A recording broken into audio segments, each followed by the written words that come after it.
Hello everyone आपण समस्त को स्वागत करुच्ची आम यूट्यूब चैनल फ्रेश ओडिशा को आज वीडियो रे आमे पढ़िबा चतुर्थ श्रेणीर पंचम पाठ बांटिबा और मापिबा। तो चलंतु वीडियोटी स्टार्ट करिबा एवं जानि नेबा बांटिबा मापिबा पाठ रे कोन कोन रहिछि एथिरे थिबा क्वेश्चन आंसर गुडी को किपर सॉल्व करिबा सब किछि आमे डिटेल्स रे बुझिबा। तो चलंतु स्टार्ट करिबा। वीडियोटी स्टार्ट करने पूर्व आपण मानक रिक्वेस्ट रहा समस्ते आमर व्हाट्सएप ग्रुप रे जॉइन हो जिवे। क्लास 4th रो पिलामानक जो व्हाट्सएप ग्रुप बनैछि फ्रेश ओडिशार 4th क्लास व्हाट्सएप ग्रुप सेठारे जॉइन हो जिवे। सेठारे तुमको क्वेश्चन आंसर मिल जिवो, पीडीएफ आकार रे मिल जिवो एवं जेबे भी क्लास करबा तार अपडेट तुम माने मध्ये पाई परिबो। तेनु करी समस्ते क्लास 4th रो व्हाट्सएप ग्रुप रे जॉइन हो जाओ। लिंक कोठी मिलिबो? लिंक तुमको ए वीडियो रो डिस्क्रिप्शन बॉक्स में मिल जाए। तो लिंक को क्लिक कर क्लास 4th रे व्हाट्सएप ग्रुप रे जॉइन हो जाओ। तो चलंतु देरी करवानी स्टार्ट करनेबा बांटिबा आउ मापिबा। बांटिबा और मापिबा माने कोन पिला माने कहलो? बांटिबा माने अलग अलग करी समस्त भाग बांटिबा। मापिबा माने किछि गुडी जिनिस को केते परिमाण रो अछि ताहा को मापिबा कहबा। बुझिल कोन रहिछि डिटेल्स रे आगु आगु गले बुझिबा। ओके अंश आउ समुदाय। लिली और तार सान भौणी झिल्ली गोटे चित्र अंकन करने स्थिर कर। लिली आ तार सान भौणी झिल्ली कौन कर गोटे चित्रटी अंकन करने स्थिर कर किंतु तांको पाखरे बड़का गोटे फर्द ड्रॉइंग कागज अच्छी। किंतु कौन है गोटे तांको पाखरे गोटे बड़का हो गोटे फर्द ड्रॉइंग कागजटीए रही। लिली कागजटी को दुई समान भाग में बांटा चाहिए। लिली कौन करी से जो कागजटी रही से कागजटी को समान दुई भाग में बांटा चाहिए।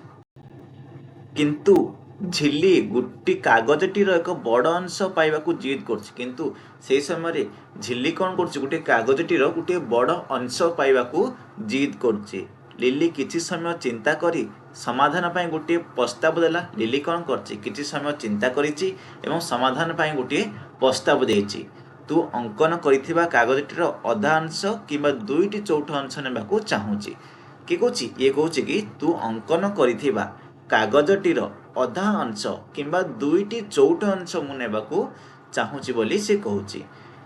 ये कहूछि कोन कागजटीर अधा अंश मते छोट लागुछि किंतु दुईटी चौथ अंश अपेक्षाकृत मते बड़ लागुछि बोली कहूछि। से कहूछि कागजटीर अधा अंशटी मते छोट लागुछि आ दुईटी चौथ अंश मते बड़ लागुछि बोली भाबुछि। तेणु से दुईटी चौथ अंश नेबाकू चाहूछि। देख जदि एटा गुटे कागज जदि आकु दी भाग करबा ताहले एमती दी भाग करबा, चारि भाग कले एमती हे जिवो। देखो सी कहला अधा अंश दी भाग कर दी चौथ माने कोन दीटा एक दीटा एटा जेतिकी एटा सेति किंतु सी भाबुची कि मोर अधाटा दुई चौथ अंशटू अधिक बोली भाबुची। तेणु करी सी नेबाकू चाहूची।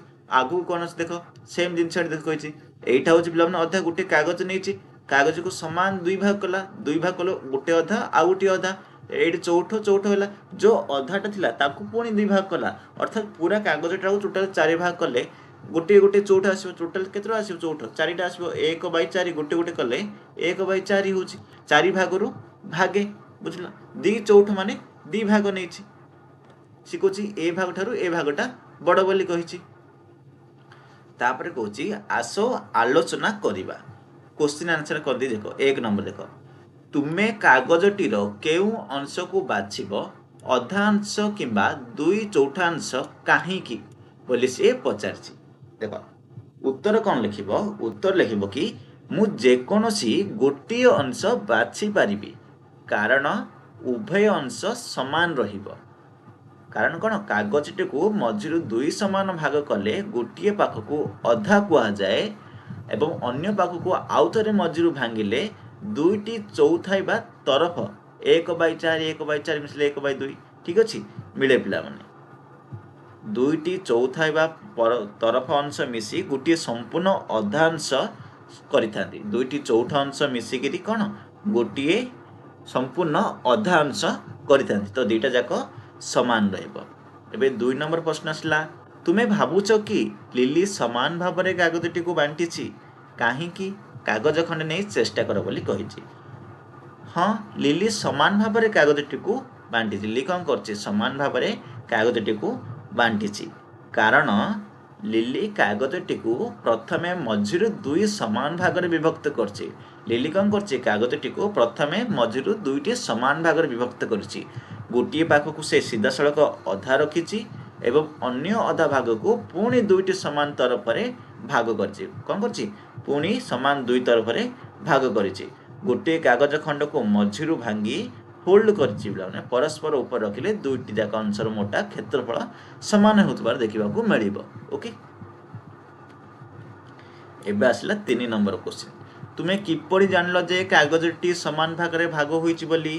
ଆମେ କିପରି ଜାଣିବା କାଗଜଟି ସମାନ ଭାଗରେ ଭାଗ ହୋଇଛି ବୋଲି? ଦେଖ, ଯଦି ଆମେ ଗାଣିତିକ ଦୃଷ୍ଟିକୋଣରୁ ଦେଖିବା, ସମ୍ପୂର୍ଣ୍ଣ କାଗଜର ବାମ ପାଖ ହେଉଛି ଅଧା। ବାମ ପାଖଟା କ'ଣ? ଅଧା। ଏ ଚିତ୍ରଟି ଲକ୍ଷ୍ୟ କର, ଏଇଟା ହେଉଛି ଅଧା। ଡାହାଣ ପାଖ କ'ଣ? ଚଉଠ କହିଛି, ଦୁଇଟା ଚଉଠ ଅଛି। କହିଲେ 1 4 ଭାଗରୁ ଭାଗେ, ଏଇଟା ହେଉଛି 4 ଭାଗରୁ ଭାଗେ, ଏଇଟା ହେଉଛି 4 ଭାଗରୁ ଭାଗେ, ମାନେ କ'ଣ? ଅଧା ହେଲା। ଏଇଟା ଅଧା ଆଉ ଏ ଦୁଇଟା ଅଧା ମିଶିଲେ ଗୋଟେ ହେବ ନା। ତେଣୁକରି ଏଇଟାକୁ 4 ଭାଗ କରିଦେଇଛି, ତେଣୁକରି ଚଉଠ ଚଉଠ ଅଛି। ହେଲେ ଗୋଟେ ଚଉଠ ଆଉ ଗୋଟେ ଚଉଠ ମିଶିଲେ କେତେ? ଅଧା ହେଲା। ବୁଝିଲ? କ୍ଲିଅର? କାଗଜଟିକୁ ଫୋଲ୍ଡ କରି ଗୋଟିଏ ଭାଗକୁ ଅନ୍ୟ ଭାଗ ଉପରେ ରଖିଲେ ତା ପରସ୍ପର ସମ୍ପୂର୍ଣ୍ଣ ରୂପେ ଘୋଡ଼ା ହେଇ ପଳାଉଛି। ଯେତେବେଳେ କାଗଜଟିକୁ ଆମେ ଫୋଲ୍ଡ କରିଦେବା, ଯେଉଁ ଚଉଠ ଚଉଠ ଦୁଇଟା ଲେଖା ଅଛି ସେଇଟା ଯଦି ଫୋଲ୍ଡ କରିଦେବା, ଯେଉଁ ଅଧା କାଗଜଟା ଯେତିକି ହେବ ସେ ଚଉଠ ଦୁଇଟା ଯାକ ମିଶିଲେ ସେତିକି ହିଁ ହେବ, ସେତିକି ହିଁ ଘୋଡ଼ାଇ ହେଇଯିବ, ଯାହା ପ୍ରମାଣ କରୁଛି ଯେ ଉଭୟ ଭାଗ ସମାନ ବୋଲି। ଏବେ ଯିବା 4 ନମ୍ବର କ୍ୱେଶ୍ଚିନ୍। 4 ନମ୍ବର କ୍ୱେଶ୍ଚିନ୍ କ'ଣ କହିଛି? ଝିଲ୍ଲି କାଗଜର ଦୁଇଟି ଚଉଠ ଅଂଶ କାହିଁକି ବାଜିଲା? ଝିଲ୍ଲି କାଗଜର ଦୁଇଟି ଚଉଠ ଅଂଶ କାହିଁକି ବାଜିଲା? ଦେଖ, ଯେଉଁ ଝିଲ୍ଲି ଭାବିଲା ଯେ ଦୁଇଟି ଖଣ୍ଡ ଦେଖିବାକୁ ଅଧିକ ଲାଗୁଛି ଏବଂ ବଡ଼ ଦେଖାଯାଉଛି, କାଗଜର ସଂଖ୍ୟା 2ଟି ହୋଇଥିବାରୁ ସେ ଭ୍ରମବଶତଃ ତାହାକୁ ଅଧିକ ବୋଲି ଭାବିନେଲା। ବୁଝିଲ? 4 ନମ୍ବର ପର୍ଯ୍ୟନ୍ତ 1 ନମ୍ବର 2 ନମ୍ବର 3 ନମ୍ବର 4 ନମ୍ବର ବୁଝିଲା? ଆଉ କ'ଣ ଡାଉଟ୍ ରହିଛି ତାହେଲେ ଜଣାଇବ ସୁନିଶ୍ଚିତ। ସମସ୍ତେ ହ୍ୱାଟ୍ସଆପ୍ରେ ଜଏନ୍ ହୋଇଯାଅ, ସେଠାରେ ତୁମମାନଙ୍କୁ ମୁଁ ଲେଖିକିରି ମଧ୍ୟ କ୍ୱେଶ୍ଚିନ୍ ଆନ୍ସର୍ ଗୁଡ଼ିକ ଦେଇଦେବି। ଓକେ, ହ୍ୱାଟ୍ସଆପ୍ରେ ସମସ୍ତେ ଜଏନ୍ ହୋଇଯାଅ। ତାପରେ ଆସିଲା ଆସ ସମାଧାନ କରିବା। ଦେଖ, ଝିଲ୍ଲି କେତେକ ଚିତ୍ରକୁ ଦୁଇ ଅଂଶରେ ଭାଗ କରିଛି। ଝିଲ୍ଲି କ'ଣ କରିଛି? କେତେକ ଚିତ୍ରକୁ ଦୁଇଟି ଅଂଶରେ ଭାଗ କରିଛି। ଠିକ୍ ଅଧା ହୋଇଥିବା ଚିତ୍ରଗୁଡ଼ିକୁ ରଙ୍ଗ ଦିଅ। ସେ କ'ଣ କରିଛି? ଠିକ୍ ଅଧା ହୋଇଥିବା ଚିତ୍ରଗୁଡ଼ିକୁ ରଙ୍ଗ ଦେବାକୁ କହିଛି। ଠିକ୍ ଅଧା ହୋଇଥିବା ଚିତ୍ରଗୁଡ଼ିକୁ ରଙ୍ଗ ଦିଅ। ତୁମେ କିପରି ପାଇଲ ଲେଖ। ତୁମକୁ ରଙ୍ଗ ଦେବ ପିଲାମାନେ, ମୁଁ ଏଇଠି ରଙ୍ଗ କରିବି ନାହିଁ, କିନ୍ତୁ କହିଦେବି କେଉଁ ଚିତ୍ରଟା ଠିକ୍ ଭାବରେ ଅଧା ହୋଇଛି। ପ୍ରଥମ ଚିତ୍ରଟା ଦେଖ ପିଲାମାନେ, ପ୍ରଥମ ଚିତ୍ରଟା, ଏ ଚିତ୍ରଟା କ'ଣ? ଏଇଟାକୁ ମୁଁ ପ୍ରଥମ ନାଁ ଦେଉଛି। ଆକୁ ପ୍ରଥମ ନାଁ ଦେଲି। ଏଇଟା କେଉଁ ଚିତ୍ର ହିସାବରେ ହେଇଛି? ଏଇଟା ପିଲାମାନେ ଗୋଟିଏ କ'ଣ ହେଇଛି? ଗୋଟିଏ ପତ୍ର ପ୍ରକାର ଦିଶୁଛି କି ନାହିଁ? ଗୋଟିଏ ପତ୍ର ଟାଇପ୍ର ଦିଶୁଛି।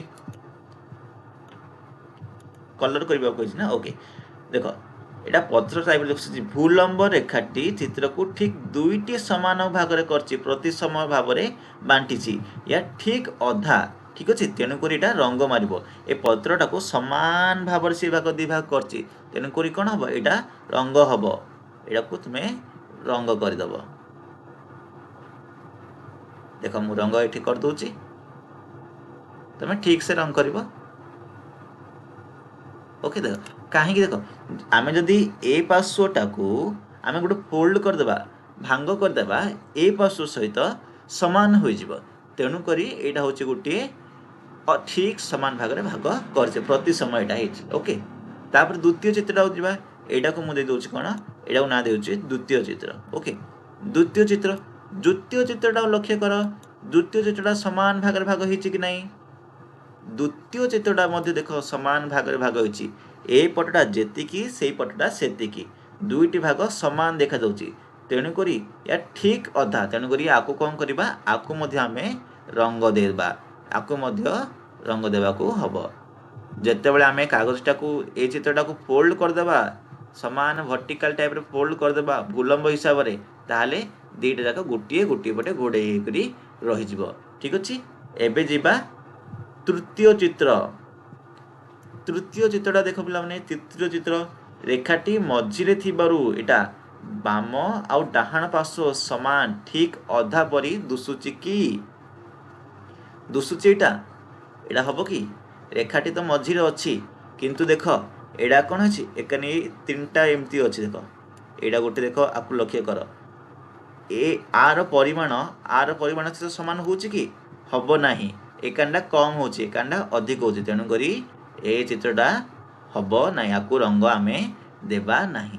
ଏ ଚିତ୍ରଟା ଦେଖ ଏ ଚିତ୍ରଟା ହେବ କି ଏ ଚିତ୍ରଟା ଯଦି ସେ ଏମିତି ଭାଗ କରିଥାନ୍ତା ତାହେଲେ ଏଇଟା ସମାନ ସମାନ ହେଇଥାନ୍ତା ଏମିତି ଭାଗ କଲେ ସମାନ ଦୁଇଟା ହେଉନାହିଁ ଏତିକି ଇଜୁକାଲ୍ ଟୁ ଏତିକି ହେବ କି ହେବନି ତ ଏଇଟାକୁ ବି ଆମେ କରିବା ନାହିଁ। କିନ୍ତୁ ଏ ଶେଷ ଚିତ୍ରଟା ଦେଖ ପିଲାମାନେ ଶେଷ ଚିତ୍ରଟା ଲକ୍ଷ୍ୟ କର ଶେଷ ଚିତ୍ରଟା ବି ସେମ୍ ହେବ ଶେଷ ଚିତ୍ରଟା ହେଉଛି ସମାନ ଦେଉଛି ଏ ଭାଗଟା ଯେତିକି ଏ ଭାଗଟା ସେତିକି ତେଣୁକରି ଆକୁ ଆମେ ରଙ୍ଗ ଦେବା। ଓକେ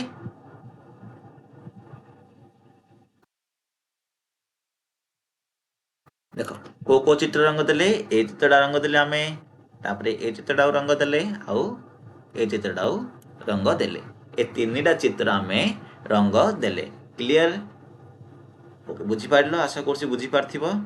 ତାପରେ ଆସିଲା ଏକ ରେଖା ଅଙ୍କନ କରି ଆକୃତି ଗୁଡ଼ିକର ଅଧା କରିବ ଅର୍ଥାତ୍ ଆମେ ଏବେ କ'ଣ କରିବା ଗୋଟିଏ ରେଖାଟିଏ ଅଙ୍କନ କରିବା ଆଉ ଏ ଚିତ୍ର ଗୁଡ଼ିକ ଦେଇଛି ତାର ଆମେ ଅଧା କରିବା ସମାନ ଦୁଇ ଭାଗରେ ଭାଗ ଆମେ କରିବା ଦେଖିବା ସମାନ ଦୁଇ ଭାଗରେ କେମିତି ଆମେ ଭାଗ କରୁଛନ୍ତି। ପ୍ରଥମେ ଦେଖ ଏଇଟାକୁ ସମାନ ଦୁଇ ଭାଗରେ ଭାଗ କରିବା ତାହେଲେ ତମେ ଏଇଠୁ ଗୋଟେ ରେଖାଟି ଟାଣିବ ଏମିତି ରେଖା ଟାଣିବ କହିଲେ ସମାନ ଭାବରେ ହେଇଯିବ। ଓକେ ତମେ ସିଧା ଟାଣିବ ପିଲାମାନେ ମୁଁ ଏମିତି ଦେଖାଇ ଦେଉଛି ତମେ ସିଧା ଟାଣିବ ଏଇଟା ସମାନ ଦୁଇ ଭାଗରେ ବିଭକ୍ତ ହେଲା। ଏ ଚିତ୍ରଟାକୁ କେମିତି କରିବା ଦେଖ ଏମିତି କଲେ ସମାନ ହେବ କି ସମାନ ହେବନି ତ ଏଇଟାକୁ ଆମେ ଏ ମଝିରୁ ସମାନ ଦୁଇ ଭାଗ କରିବା ଦେଖ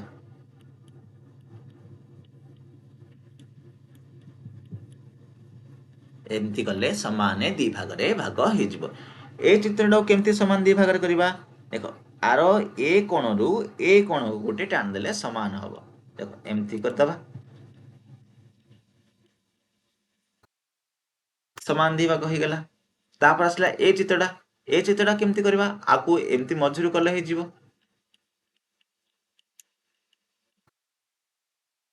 ଠିକ ଅଛି ଆକୁ ବି ଏମିତି ମଝିରୁ ତମେ ଭାଗ କରିଦେବ ସମାନ ଦୁଇ ଭାଗ ହେଇଗଲା ଗୋଟିଏ ରେଖା ଅଙ୍କନ କରି ଆମେ ସମାନ ଦୁଇ ଭାଗ କଲେ ବୁଝିପାରିଲ 2 ନମ୍ବର ବୁଝିପାରିଲ। ଓକେ ଯେଉଁମାନେ ବୁଝିପାରିଲେ ବର୍ତ୍ତମାନ ପର୍ଯ୍ୟନ୍ତ ଚ୍ୟାନେଲକୁ ସବସ୍କ୍ରାଇବ କରିନିଅ। ଯେତେବେଳେ ଏକ ବସ୍ତୁ ଦୁଇ ସମାନ ଅଂଶରେ ଭାଗ ହୁଏ ପ୍ରତ୍ୟେକକୁ ଆମେ ଅଧା କୁହାଯାଏ।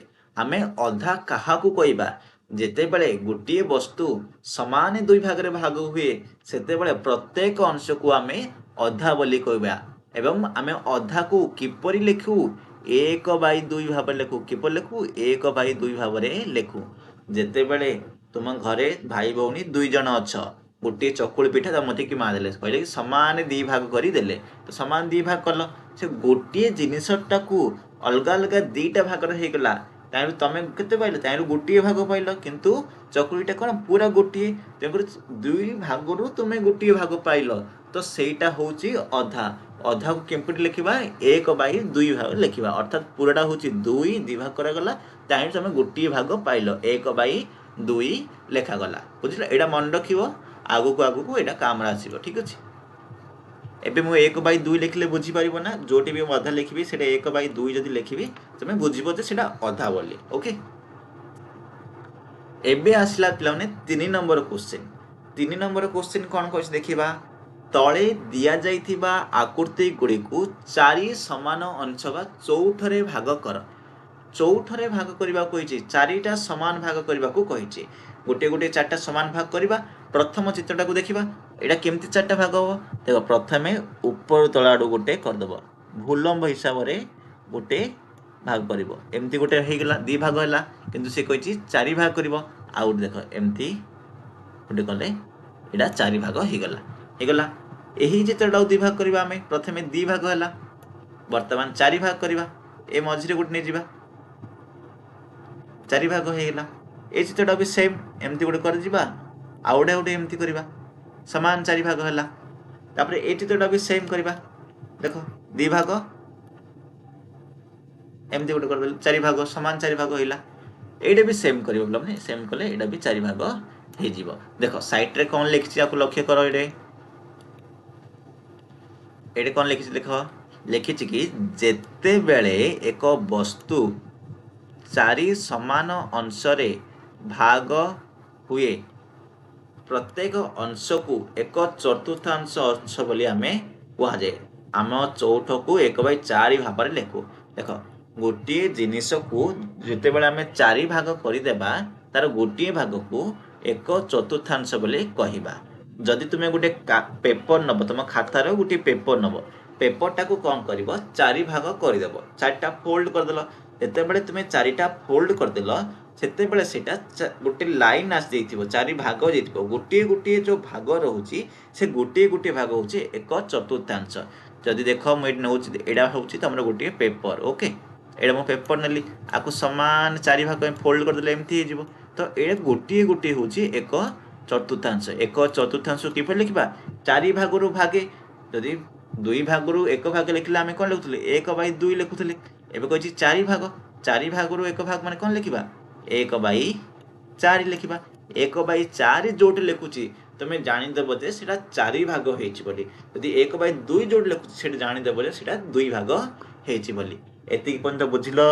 ତ ଆଉ କ'ଣ ଡାଉଟ୍ ରହିଲା? ଆଶା କରୁଛି ବୁଝିପାରିଥିବ। ଠିକ୍ ଅଛି। ପ୍ରତ୍ୟେକ କ୍ୱେଶ୍ଚିନ୍ର ଆନ୍ସର୍ ମୁଁ ହ୍ୱାଟ୍ସଆପ୍ରେ ଦେଇଦେବି ପିଲାମାନେ। ଯଦି କିଛି ଡାଉଟ୍ ଆସୁଛି, ତାହେଲେ ଭିଡ଼ିଓଟାକୁ ଟିକେ ପଛକୁ ନେଇ ଦେଖିପାରିବ। ନଚେତ୍ ତୁମେ ଯଦି PDF ଚାହୁଁଛ, ତାହେଲେ ହ୍ୱାଟ୍ସଆପ୍ରେ ମିଳିବ। କିନ୍ତୁ ସର୍ବପ୍ରଥମେ ଭିଡ଼ିଓକୁ ଦେଖିକିରି ହିଁ ହ୍ୱାଟ୍ସଆପ୍କୁ ଯିବ, କାରଣ ବୁଝିଲେ ହିଁ ତୁମର ସବୁବେଳେ ମନେ ରହିବ। ଦେଖିକିରି ଲେଖିଲେ ମନେ ରହିବ ନାହିଁ। ତେଣୁକରି ବୁଝିବା ଆବଶ୍ୟକ ରହିଛି। ଓକେ, ଏବେ ଆସ ଚିନ୍ତା କର। ଯଦି ଏକ ବସ୍ତୁକୁ 5 ସମାନ ଅଂଶରେ ଭାଗ କରିବା, ତେବେ ପ୍ରତ୍ୟେକ ଅଂଶକୁ ଭଗ୍ନ ସଂଖ୍ୟାରେ ଆମେ କିପରି ଲେଖିବା? ଦେଖ, ଆମେ 4 ଭାଗ କଲେ ଜାଣିଲେ, 2 ଭାଗ କଲେ ଜାଣିଲେ, କିନ୍ତୁ ଏବେ କହିଛି ଯଦି ଗୋଟିଏ ବସ୍ତୁକୁ ସମାନ ଆମେ 5 ଭାଗରେ ଭାଗ କରିବା, ତେବେ ପ୍ରତ୍ୟେକ ଅଂଶକୁ ଭଗ୍ନ ସଂଖ୍ୟାରେ ଆମେ କିପରି ଲେଖିବା? ଭଗ୍ନ ସଂଖ୍ୟାରେ କିପରି ଲେଖିବା? 5 ଭାଗ କରିବାକୁ କୁହାଯାଇଛି, ତ 5 ଲେଖିଦେବା। ଉପରେ ଲେଖିଦେବା 1/5। ତ ଉପରେ ତ ଲେଖା ହେଉଛି, ଆକୁ କ'ଣ କୁହାଯାଉଛି ପିଲାମାନେ? ଆକୁ କୁହାଯାଉଛି ଲବ କୁହାଯାଉଛି। କ'ଣ କୁହାଯାଉଛି? ଲବ ବୋଲି କୁହାଯାଉଛି। ତଳେ ଯେ ଲେଖା ହେଉଛି, ଆକୁ କ'ଣ କୁହାଯାଉଛି? ହର ବୋଲି କୁହାଯାଉଛି। ଆଗକୁ ଆଗକୁ ଆସିଲେ ପଢ଼ିବ, ଜାଣିଦେଇଛ ବର୍ତ୍ତମାନ ସମୟରେ। ତଳେ ଯେ ଲେଖା ହେଉଛି ତାକୁ ହର, ଉପରେ ଯେ ଲେଖା ହେଉଛି ତାକୁ ଲବ ବୋଲି ଆମେ କହିବା। 5 ଭାଗ କେମିତି କରାଯାଉଛି ଦେଖ। ମନେକର, ଦେଖ, ଗୋଟେ ନେଇଗଲି, ଏଇଟା ନେଲି ଗୋଟେ ବୃତ୍ତ। ଆକୁ ସମାନ ଚିତ୍ରଟାକୁ କରିବନି, ଚିତ୍ରଟା ସେମିତି ହେଇଯାଇ। ଦେଖ, ଏଇଟା କେତେ ଭାଗ ହେଲା? ଗୋଟେ ଭାଗ, 2 ଭାଗ ହେଲା, 3 ଭାଗ, 4 ଭାଗ ହେଲା, 5 ଭାଗ ହେଲା। ଠିକ୍ ଅଛି। ଏମିତି ଭାବରେ 5 ଭାଗ କରାଯାଏ। ଅଧା ଚଉଠ କରିବାର ବିଭିନ୍ନ ପ୍ରଣାଳୀ। ଅଧା ଆଉ ଚଉଠ କରିବାରେ ବିଭିନ୍ନ ପ୍ରଣାଳୀ ଗୁଡ଼ିକ କ'ଣ କ'ଣ ରହିଛି, ସେହି ବିଷୟରେ ବର୍ତ୍ତମାନ ଆମେ ଜାଣିବା। ଓକେ, ଆସ ଚେଷ୍ଟା କରିବା। ବର୍ତ୍ତମାନ ପର୍ଯ୍ୟନ୍ତ କିଏ କିଏ ଆମର ହ୍ୱାଟ୍ସଆପ୍ ଗ୍ରୁପ୍ରେ ଜଏନ୍ ହେଇନା କହିଲ ଦେଖିବା। ସମସ୍ତେ ହ୍ୱାଟ୍ସଆପ୍ରେ ଜଏନ୍ ହେଇଯାଇଛ ବର୍ତ୍ତମାନ ପର୍ଯ୍ୟନ୍ତ? ସମସ୍ତେ ହ୍ୱାଟ୍ସଆପ୍ରେ ଜଏନ୍ ହେଇଯାଅ ପିଲାମାନେ। ହ୍ୱାଟ୍ସଆପ୍ର ଲିଙ୍କ୍ ମୁଁ ଏହି ଭିଡ଼ିଓର ଡେସ୍କ୍ରିପସନ୍ ବକ୍ସ ଦେଇଦେଇଛି। କ୍ଲିକ୍ କର, କ୍ଲିକ୍ କରି ହ୍ୱାଟ୍ସଆପ୍ରେ ସମସ୍ତେ ଜଏନ୍ ହୋଇଯାଅ। ଓକେ, ଏକ ଆୟତାକୃତି କାଗଜକୁ କେତୋଟି ଭିନ୍ନ ଭିନ୍ନ ଉପାୟରେ 2 ସମାନ ଅଂଶରେ ଭାଙ୍ଗି ପାରିବା ବା କାଟି ପାରିବା? ଏକ ଆୟତାକୃତି କାଗଜକୁ ନେଇ ଚେଷ୍ଟା କର ବୋଲି କହିଛି। ସେ କ'ଣ କହିଛି? ସେ କହିଛି କି ଆମେ ଆୟତାକୃତି କାଗଜକୁ ନେଇକି କେତୋଟି ଆମେ ଭାଙ୍ଗି ପାରିବା, ଭିନ୍ନ ଭିନ୍ନ ଉପାୟରେ ଭାଙ୍ଗି ପାରିବା, କାଟି ପାରିବା। ଗୋଟେ ଆୟତାକୃତି କାଗଜ ନେଇକି ଚେଷ୍ଟା କରିବାକୁ ସେ କହିଛି। କହିଲେ ପିଲାମାନେ କ'ଣ ହବ ଏଇଟା? ଦେଖ, ଗୋଟିଏ ଆୟତାକୃତି କାଗଜକୁ ଆମେ ଅସଂଖ୍ୟ ଉପାୟରେ 2ଟି ସମାନ ଭାଗରେ ଭାଗ କରିପାରିବା। କେତୋଟି? ଅସଂଖ୍ୟ ଉପାୟରେ 2ଟି ସମାନ ଭାଗରେ ଭାଗ କରିପାରିବା। ଦେଖ, ସହଜ ଉପାୟ ଗୁଡ଼ିକ ହେଉଛି, ପ୍ରଥମତଃ ସିଧା ଭାବରେ କରିପାରିବା। ଭୂଲମ୍ବ ଭାବରେ କାଗଜର ଲମ୍ବକୁ ମଝିରୁ ସମାନ 2 ଭାଗରେ କରିପାରିବା, ଗୋଟିଏ ହେଲା। ଆଉ ଗୋଟିଏ କ'ଣ? ଭୂ ସମାନ୍ତର ଭାବରେ ଶୋଇଲା ଭଳି କାଗଜର ପ୍ରସ୍ତକୁ ମଝିରୁ ସମାନ 2 ଭାଗରେ କରିପାରିବା, ସେହିପରି ଭାବରେ ହେଇପାରିବ। ଆଉ ଗୋଟିଏ କ'ଣ? କର୍ଣ୍ଣ ଟାଇପ୍ର। କର୍ଣ୍ଣ କହିଲେ କ'ଣ? ଦେଖ, ଏଇଟାକୁ ଏମିତି ଭାବରେ ମଧ୍ୟ କରିପାରିବା, ଆଉ ଗୋଟେ ଏମିତି ଭାବରେ ମଧ୍ୟ କରିପାରିବା। କର୍ଣ୍ଣକୁ କର୍ଣ୍ଣ, କୋଣର ବିପରୀତ କୋଣକୁ ସିଧା କାଟି 2ଟି ସମାନ ଆକାର କରିଦେଇ ହେବ।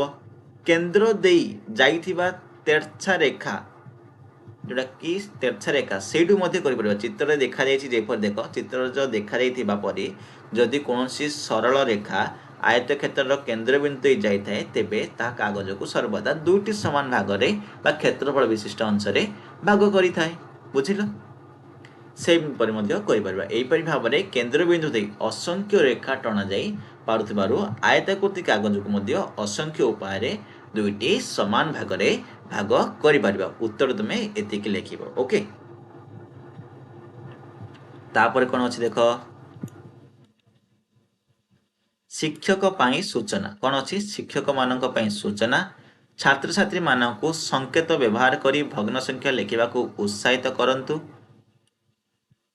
से कही शिक्षक मान सूचना दी छात्र छात्री मानक संकेत व्यवहार करी भग्न संख्या लिखा उत्साहित करंतु जेपरिक 1/2 भली उदाहरण आरंभ करंतु 1/4 कागज भांगिबा चित्र अंकन माध्यम अन्य भग्न संख्या गुड़िक देखापी छात्र मानक यथेष्ट सुजोग दिंतु देख पे केतोटा भग्न संख्या मुझे लिखबार कहूँ जदि तुमको कहगला गोटे भग्न संख्या लेख जोटा कि आमको 6 भाग कर तुम्हें गोटे भाग पाई तर कौन लिख 6 भाग कर जिते भाग कर सब तले लिख 6 भाग लिखा तले ऊपर के लिख एक भाग पाई एक भाग बोली लिख यहाँ कौन है 1/6 यहाँ कौन 1/6 बुझिपार ये क्लीयर समस्ते ना देख आउट नल मुझे तुम किए कहगला 8 भाग कर गोटे कागज को केते भाग कर 8 भाग कर 8 भाग कले गले 8 भाग लिखिदेव 8 भाग रू तुम कि 3 भाग दिज्व तो तुम के लिख ऊपर लिख 3 भाग तुम जिते पाइल से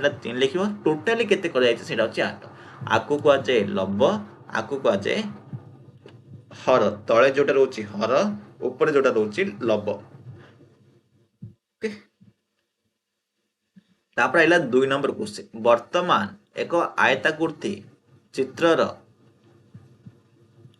देख से कह वर्तमान एक आयताकृति कागज को 4 समान अंश अर्थात 1/4 चौठार भांगा काटिबार 5टी भिन्न उपाय अंकन कर लेख वर्तमान एक आयत चित्र कागज को 4 समान भाग कर काटिबार उपाय गुड़िक लिखा कही ठीक अच्छे आम आयत चित्र को किपर किपर भाग कर देख 4टा समान भाग करने कही प्रथम गोटे आयत चित्र करदे ठीक अच्छे देख गोटे आयत चित्र मुझे करदे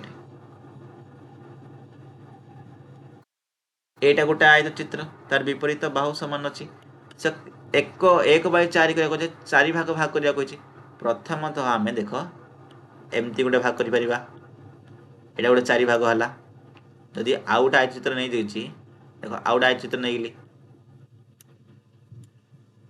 एमती गोटे 4 भाग है ना 1 भाग 2 भाग 3 भाग 4 भाग समान रहीपर भाव में कर बुझिल ठीक जदि केन्द्र गोटे नहीं आउ गोटे एमती आउ गोटे एमती एमती भाग कर हम बुझल समान नहीं जी देखा आम समान नहीं भाग करने को पड़ो ओके निम्नलिखित अंशगुड़िक से अनुरूप पूर्णचित्र सहित मिल बोली कही ये जो चित्र गुड़िक सहित सामान अनुरूप चित्र को मिलवा कही देख ये हूँ मु यार अधा यहाँ कार अधा पिला माने देख अरे काट अधा हम प्रथम आसीद यहाँ तो वृत्त हम मु यार अधा अर्थात वृत्तर अधा हूँ ये तापर यहाँ कार अधा हम यहाँ आयत चित्र अधा हम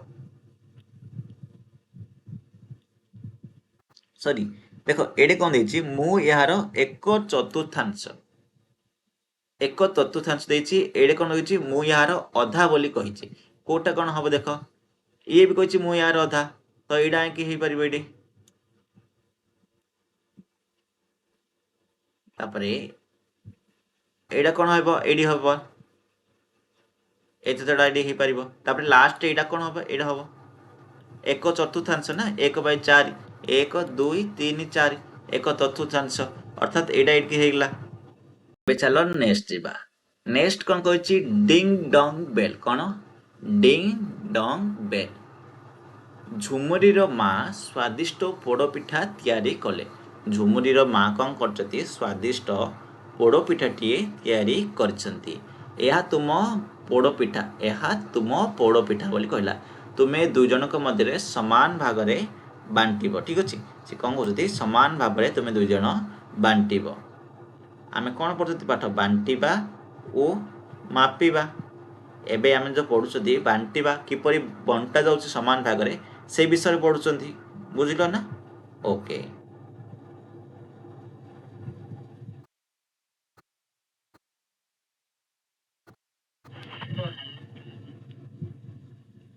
ଠିକ୍ ଅଛି। ଦେଖ, ଏହା ତୁମର ଗୋଟେ ପୋଡ଼ପିଠା, ତୁମେ ଦୁଇ ଜଣଙ୍କ ମଧ୍ୟରେ ସମାନ ଭାଗରେ ବାଣ୍ଟ। ଏଇଟା ଗୋଟେ ପୋଡ଼ପିଠା ପିଲାମାନେ। ଏଇ ପୋଡ଼ପିଠାଟାକୁ ସମାନ ଦୁଇ ଭାଗରେ ଭାଗ ବୋଲି କହିଛି, ଅର୍ଥାତ୍ ସମାନ ଆକୁ ଦୁଇ ଭାଗରେ ଭାଗ କରାଗଲା। ଆମେ ଯଦି ଏଇଟାକୁ ଭଗ୍ନ ସଂଖ୍ୟା ଲେଖିବା, କ'ଣ ଲେଖିବା? ଦୁଇ ଭାଗ କରାଯାଇଛି, ମାନେ ଗୋଟେ ଗୋଟେ ଭାଗ ଜଣେ ପାଇବ। 1/2 ଲେଖିବା। କେତେ ଲେଖିବା? 1/2 ଲେଖିବା। ଅର୍ଥାତ୍ ଦେଖ, ସିଏ ଗୋଟିଏ ଭାଗକୁ 1/2 ଆଉ ଗୋଟେ ଭାଗକୁ 1/2 ଲେଖିଛି। ପୋଡ଼ପିଠାଟିକୁ ଦୁଇଟି ସମାନ ଅଂଶରେ ବଣ୍ଟା ଯାଇଛି, ଅଧା ମୋ ପାଇଁ ଏବଂ ଅଧା ବିନାୟକ ପାଇଁ। ଅଧା ସିଏ ନେଇଛି ଆଉ ଅଧା ବିନାୟକକୁ ଦେଇଛି। ଏହା ଠିକ୍। ଏହାର ଅର୍ଥ ହେଉଛି ପୋଡ଼ପିଠାର ଦୁଇଟି ଅଧା ଅଂଶ ମିଶି ଏକ ପୂର୍ଣ୍ଣ ପୋଡ଼ପିଠା ହୁଏ। ଏଇଟା ଗୋଟିଏ ଅଧା ଆଉ ଗୋଟିଏ ଅଧା ମିଶିଲେ କ'ଣ ହେଲା? ଗୋଟିଏ ପୂର୍ଣ୍ଣ ପୋଡ଼ପିଠା ହେଲା, ଅର୍ଥାତ୍ 1 ହେଲା। ଯେତେବେଳେ ଆମେ ଭଗ୍ନ ସଂଖ୍ୟା ମିଶ୍ରଣ ଶିଖିବା, ଦେଖ ଏମିତି ଲେଖିବା 1/2 ପ୍ଲସ୍ 1/2 ଅଧା ଆଉ ଅଧା ମିଶିଲା, ତାକୁ ମିଶେଇଲେ କେତେ ହେବ? 2/2 1 1 2 2/2 2/2 ମାନେ କ'ଣ? 2/2 ମାନେ 1। ଏଇଟା ତୁମେ ଭଗ୍ନ ସଂଖ୍ୟା ମିଶ୍ରଣ ଶିଖିଲେ ତୁମେ ଜାଣିବ। ଠିକ୍ ଅଛି।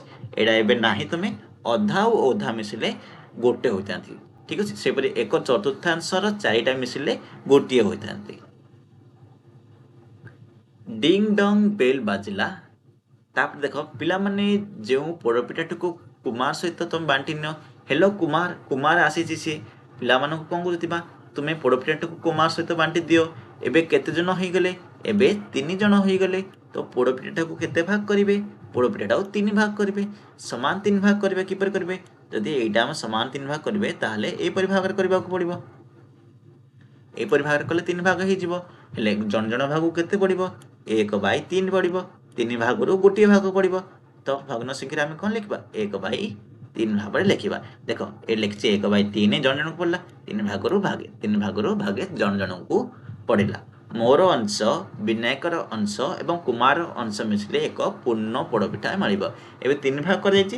3 ଜଣ ଯାକର 1/3 ପ୍ଲସ୍ 1/3 ପ୍ଲସ୍ 1/3, 3 ଜଣ ଯାକର ମିଶିଲେ କେତେ ମିଳିବ? 3/3, ଅର୍ଥାତ୍ ଗୋଟିଏ ପୂର୍ଣ୍ଣ ମିଳିବ, ପୂର୍ଣ୍ଣ ପୋଡ଼ପିଠା ମିଳିବ। ତାପରେ କ'ଣ ହେଇଛି? ତାପରେ ଦେଖ, ଡିଙ୍ଗ ଡଙ୍ଗ, ଝୁମୁରିର ମାମୁଁ ଝିଅ ଝରଣା ଆସିଛି। ଝୁମୁରିର ମାମୁଁ ଝିଅ ଝରଣା ଆସିଲା। ତାପରେ କ'ଣ ହୋଇଛି? ପୋଡ଼ପିଠାଟି 4 ସମାନ ଅଂଶରେ ଭାଗ ହୋଇଛି। ପୋଡ଼ପିଠାଟିକି କ'ଣ କରାଯାଇଛି? 4ଟା ସମାନ ଅଂଶରେ ଭାଗ ହୋଇଛି। ପ୍ରତ୍ୟେକ ପୋଡ଼ପିଠାର 1/4 ବା 1/4 ପାଇବ। ପୋଡ଼ପିଠାଟି ସମାନ 4 ଭାଗରେ କରାଗଲା। ପ୍ରତ୍ୟେକ ପୋଡ଼ପିଠାର 1/4 ବା 1/4 ପାଇବ, ଅର୍ଥାତ୍ 1/4 କେତେ ହେବ? 1/4। 4 ଭାଗ କରାଯାଇଛି ନା, ତେଣୁକରି 1/4 ଲେଖେ କରାଯିବ। 1/4। ବୁଝିଲ? କ୍ଲିୟର ସମସ୍ତେ? 1/4 ଲେଖେ ଜଣ ଜଣକୁ ପଡ଼ିବ। ଯଦି ସେ 1/4ଟା ଯଦି ସମସ୍ତେ ମିଶାଇ ଦେବେ, ତାହେଲେ ଗୋଟିଏ ପୋଡ଼ପିଠା ହେଇଯିବ। କେତେ ହେବ? ଗୋଟିଏ ପୂର୍ଣ୍ଣ ହେଇଯିବ। ସେହି ସମୟରେ ଆଉ ଜଣେ ଆସି ପହଞ୍ଚନ୍ତି। ସେମାନଙ୍କ ପଡ଼ୋଶୀ ଦିଶା ଆସି ସଭ୍ୟଙ୍କୁ ଖୁସିରେ ଅଭିନନ୍ଦନ ଜଣାଉଛି। ଦିଶା ଆସିଲା ଆଉ ଜଣେ। ଟୋଟାଲି କେତେ ଜଣ ହେଇଗଲେ? ଟୋଟାଲି ହେଇଗଲେ 5 ଜଣ ହେଇଗଲେ। ଅଧିକ ଭାଗ କରିବା। ଏବେ ମୋତେ ଖଣ୍ଡେ ଛୋଟ ଖଣ୍ଡର ପୋଡ଼ପିଠା ମିଳିବ। ଏବେ ମୁଁ ମୋର ପ୍ରିୟ ପୋଡ଼ପିଠାର ଠିକ୍ 1/5 ଅଂଶ ପାଇବି। ଅର୍ଥାତ୍ 5 ଭାଗ କଲକୁ ଜଣ ଜଣଙ୍କୁ କେତେ ପଡ଼ିଲା? 1/5 ପଡ଼ିଲା। 5 ଭାଗରୁ ଗୋଟିଏ ଭାଗ ପଡ଼ିଲା। ଦେଖ, ଏଇଟା 1/5 1/5 1/5 1/5 1/5 ଲେଖାଯାଉଛି। ଟୋଟାଲି 5 ଭାଗ କରାଯାଇଛି। 1 2 3 4 5, ଟୋଟାଲି ହେଉଛି 5 ଭାଗ। ଓକେ, କ୍ଲିୟର ହେଲା ଏତିକି ପର୍ଯ୍ୟନ୍ତ? କାହାର କ'ଣ ଡାଉଟ୍ ଅଛି କି ନାହିଁ? ଠିକ୍ ଅଛି। ଯଦି ଡାଉଟ୍ ଅଛି, ତୁମେ ଭିଡ଼ିଓଟାକୁ ଟିକେ ପଜ୍ କର, ଟିକେ ପଛକୁ ନିଅ, ଦେଖ। ଯଦି ତୁମେ ହ୍ୱାଟ୍ସଆପ୍ ଗ୍ରୁପ୍ରେ ଜଏନ୍ ହେଇନ, ହ୍ୱାଟ୍ସଆପ୍ରେ ଜଏନ୍ ହୋଇଯାଅ। ସେଠାରେ ମଧ୍ୟ ଏଗୁଡ଼ିକର ଡିଟେଲ୍ସରେ ମୁଁ ନୋଟ୍ ଦେଇଦେବି। ଠିକ୍ ଅଛି। କିଏ ବର୍ତ୍ତମାନ ପର୍ଯ୍ୟନ୍ତ ହ୍ୱାଟ୍ସଆପ୍ରେ ଜଏନ୍ ହେଇନ କହିଲ ପିଲାମାନେ? ଆଶା କରୁଛି ତୁମମାନେ ହ୍ୱାଟ୍ସଆପ୍ ଗ୍ରୁପ୍ରେ ସମସ୍ତେ ଜଏନ୍ ହୋଇଯାଇଥିବ। ତ ଚାଲ ଏବେ ଯିବା ନେକ୍ସଟକୁ। ନେକ୍ସଟ କ'ଣ କହୁଛି ଦେଖ, ଝୁମୁରି ମୋର ପୋଡ଼ପିଠା ପସନ୍ଦ ନୁହେଁ। ଝୁମୁରି ମୋର ପୋଡ଼ପିଠା ପସନ୍ଦ ନୁହେଁ, ଦୟାକରି ମୋର ଭାଗ ନେଇଯାଅ। ଅର୍ଥାତ୍ ଆମେ ଟୋଟାଲି କେତେ ଭାଗ କରିଥିଲେ? ଟୋଟାଲି 5 ଭାଗ କରିଥିଲେ, କିନ୍ତୁ ଗୋଟିଏ ଭାଗ ନେଇଯାଅ ବୋଲି କହିଲା। କାହାକୁ? ଝୁମୁରିକୁ କହିଲା। ଧନ୍ୟବାଦ ଦିଶା, ମୋର ପୋଡ଼ପିଠା ବହୁତ ପସନ୍ଦ। କିଏ କହୁଛି? ଝୁମୁରି କହୁଛି। ଝୁମୁରି ଏବେ କେତେ ପୋଡ଼ପିଠା ପାଇବ? ଦେଖ, ଝୁମୁରିର ଗୋଟିଏ ଭାଗ ଅଛି, ଆଉ ଗୋଟେ ଦେଇଦେଲା କିଏ ଦିଶା ଦେଇଦେଲା ଅର୍ଥାତ୍ ଦି ଭାଗ ହେଇଗଲା 2/5 ପାଇବ ଟୋଟାଲ ତ 5 ଭାଗ କରାଯାଇଛି ନା 5 ଭାଗରୁ ତା ପାଖରେ କେତେ ଆଇଲା 2 ଭାଗ ପଳେଇଲା ଦେଖ ତମ ପାଖରେ 5ଟା ଚକୋଲେଟ୍ ଥିଲା 5ଟା ଚକୋଲେଟ୍ ଆଣାଯାଇଛି 5ଟା ଚକୋଲେଟ୍ରୁ ତମେ 5 ଜଣଙ୍କ ଭିତରେ ଭାଗ ବଣ୍ଟା ଗଲା ଜଣ ଜଣକୁ ଗୋଟିଏ ଲେଖି ପଡ଼ିଲା ଯେତେବେଳେ ତମର ଗୋଟେ ସାଙ୍ଗ କହିଲା ମୋତେ ଚକୋଲେଟ୍ ପସନ୍ଦ ନାହିଁ ତୁମେ ନେଇଯାଅ ତମେ ଦେଇକି ଦେଇଦେଲା ତାହେଲେ ତମ ପାଖରେ କେତେଟା ଚକୋଲେଟ୍ ହେଇଗଲା 2ଟା ଚକୋଲେଟ୍ ହେଇଗଲା 2ଟା ଚକୋଲେଟ୍ ହେଲା ନା ତ ସେ 5ଟା ଟୋଟାଲ ତ 5ଟା ଚକୋଲେଟ୍ ହିଁ ରହିଲା ନା 5ଟା ହିଁ ଅଣାଯାଇଛି ସେ 5ଟାରୁ ତମେ କେତେଟା ପାଇଗଲ ତମେ 2ଟା ପାଇଗଲ ସେମ୍ ଜିନିଷ ଏଇଟା ହେଇଛି ଓକେ ବର୍ତ୍ତମାନ ଆସ ଆଲୋଚନା କରିବା ପ୍ରଥମ କ୍ୱେଶ୍ଚିନ୍ କ'ଣ କହିଛି ପ୍ରତ୍ୟେକ ଅତିଥି ଆସିବା ସହିତ ଝୁମୁରି ତା ଅଂଶ ବିଷୟରେ କ'ଣ ଲକ୍ଷ୍ୟ କରୁଛି ଯେତେବେଳେ ଅତିଥି ଆସୁଛନ୍ତି ସମସ୍ତେ ଗୋଟିଏ ଗୋଟିଏ ଝୁମୁରି ତା ଅଂଶ ବିଷୟରେ କ'ଣ ଲକ୍ଷ୍ୟ କରୁଛି ବୋଲି ପଚାରିଛି ତ ଉତ୍ତର କ'ଣ ଲେଖିବ ପ୍ରତ୍ୟେକ ଅତିଥି ଆସିବା ସହିତ ଯେତେବେଳେ ଲୋକ ସଂଖ୍ୟା ଅତିଥିଙ୍କ ସଂଖ୍ୟା ବଢ଼ୁଛି ଝୁମୁରିର ଭାଗଟି ଅଂଶଟି କ୍ରମଶଃ ଛୋଟ ହେଇଯାଉଛି କମି କମି ଯାଉଛି କାରଣ କୌଣସି ନିର୍ଦ୍ଦିଷ୍ଟ ପରିମାଣକୁ ଅଧିକ ଲୋକରେ ବାଣ୍ଟିଲେ ଏବଂ ସମାନ ଭାବରେ ବାଣ୍ଟିଲେ ପ୍ରତ୍ୟେକ ଭାଗଟି କମି ଯାଇଥାଏ ଓକେ ଏବେ ଯିବା 2 ନମ୍ବର ଯଦି ଉଭୟ ଦିଶା ଓ ବିନାୟକ ସେମାନଙ୍କର ଭାଗ ପୋଡ଼ପିଠା ଝୁମୁରିକୁ ଦିଅନ୍ତି ତେବେ ଝୁମୁରିର ପୋଡ଼ପିଠା କେତେ ହେବ ସେ କ'ଣ କହୁଛି ଯଦି ଉଭୟ ଦିଶା ଓ ବିନାୟକ ସେମାନଙ୍କ ଭାଗ ପୋଡ଼ପିଠାଟି ଝୁମୁରିକୁ ଦେଇ ଦିଅନ୍ତି ତେବେ ଝୁମୁରିର ପୋଡ଼ପିଠା କେତେ ହେବ ବୋଲି କହିଛି ଯେତେବେଳେ ପ୍ରସଙ୍ଗ ଅନୁସାରେ ଦେଖ ଯଦି ପିଠାଟିକୁ 6 ଜଣଙ୍କ ମଧ୍ୟରେ ସମାନ ଭାଗ କରାଗଲା ତେବେ ପ୍ରତ୍ୟେକ ଭାଗ କେତେ ହେଲା 1/6 ଅଂଶ ହେଲା କିନ୍ତୁ ଏଇଟା କେତେ କରାଯାଇଛି ଏଇଟା ଆମକୁ ଟୋଟାଲି 5 ଭାଗ କରାଯାଇଛି କେତେ ଭାଗ ହେଇଛି 5 ଜଣ ଯଦି ଟୋଟାଲ ଲାଷ୍ଟ ପର୍ଯ୍ୟନ୍ତ 5 ଭାଗ କରାଯାଇଛି ତ 1/5 ଅଂଶ ହେଲା ଝୁମୁରିର ଭାଗ କେତେ ହେବ ଝୁମୁରିର ହେବ କେତେ 1/5 ସେହିପରି ଦିଶାର ଭାଗ 1/5 ବିନାୟକର ଭାଗ 1/5 ଦେଖ ସମସ୍ତ ଭାଗ 1/5 ଲେଖା ହେଲା ଯଦି କ'ଣ କରୁଛି ଉଭୟ ଦିଶା ଓ ବିନାୟକ ସେମାନଙ୍କ ଭାଗ ପୋଡ଼ପିଠା ଝୁମୁରିକୁ ଦେଇଦେବେ ଅର୍ଥାତ୍ ଝୁମୁରି ପାଖରେ 1/5 ଅଛି ଦିଶା ଦେଇଦେଲା ଆଉ କିଏ ବିନାୟକ ଦେଇଦେଲା ହେଲେ ଆଉ 2 ପଳେଇଲା ଅର୍ଥାତ୍ 3 ହେଇଗଲା ଗୋଟିଏ ଥିଲା ଆଉ 2 ଭାଗ ଆଇଲା 3ଟା ହେଇଗଲା ତାପରେ ତ 3/5 ହେବ କେତେ ହେବ 3/5 ଆସିବ ବୁଝିଲ କ୍ଲିୟର ହେଲା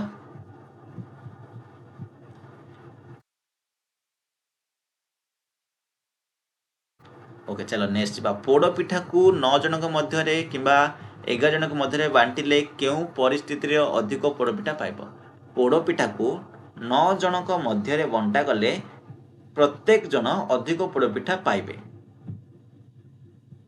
କାହିଁକି ଦେଖ ଯେତେବେଳେ 9 ଜଣଙ୍କ ଭିତରେ ବାଣ୍ଟିଲେ ପ୍ରତ୍ୟେକ ଭାଗ କେତେ ପିଲାମାନେ ପଡ଼ିବ 1/9 ପଡ଼ିବ